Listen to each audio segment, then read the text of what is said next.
تحياتي للجميع. النهاردة وضحت الصورة بنسبة كبيرة إن نيكو ويليامز لن ينتقل إلى برشلونة.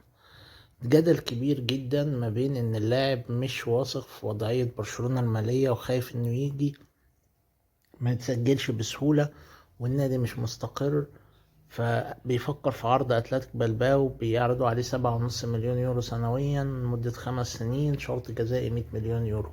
مشكلة الشرط الجزائي ده إن الأمور بتتصعب على برشلونة، وتلاقي مثلا باريس، ريال، سيتي، يونايتد، البايرن، ممكن دي الفرق اللي ممكن تفكر في السنة الجاية.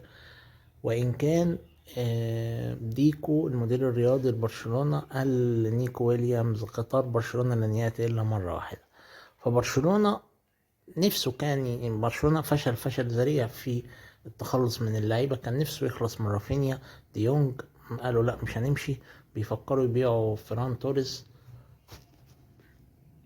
بيفكروا يبيعوا بيتر روكي. كل دي أسماء برشلونة نفسه يخلص منها لكنه مش قادر يخلص منها، وده عامل أزمة كبيرة جوه برشلونة نفسه إن هو يدخل الموسم المقبل مستقر في ظل إصابات كتيرة بتضرب اللعيبة. عدم التعاقد مع نيكو ويليامز أو نجم جديد هيصيب لعيبة برشلونة، وهيصيب فيليك، وهيصيب جمهور برشلونة بالإحباط، في ظل ان في اسماء كتيره متاحه تقدر تتعاقد معاها كبطل. لكن المشكله رواتب لعيبه زي ليفاندوفسكي وديونج كلها رواتب كبيره، لعيبه مش حابه تمشي عشان تستفيد بالرواتب اللي موجوده. فعشان كده برشلونه حاليا في اصعب فتره دي في الصيف. لو قدر يعديها ويتعاقد مع نيكو ويليامز اعتقد الامور ممكن تتحسن. لو ما عملوش صفقات هيبقى الموضوع صعب جدا.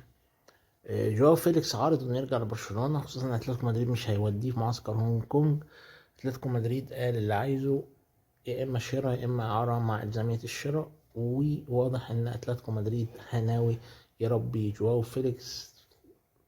برشلونة مش قادر الا لو قدروا ان هم يبيعوا فيران توريس ويتعاقدوا معاه، تبقى صفقة مقبولة لبرشلونة، خصوصا ان اللاعب فعلا واضح ان هو مش سعيد في قد تدريبات اتلتيكو مدريد.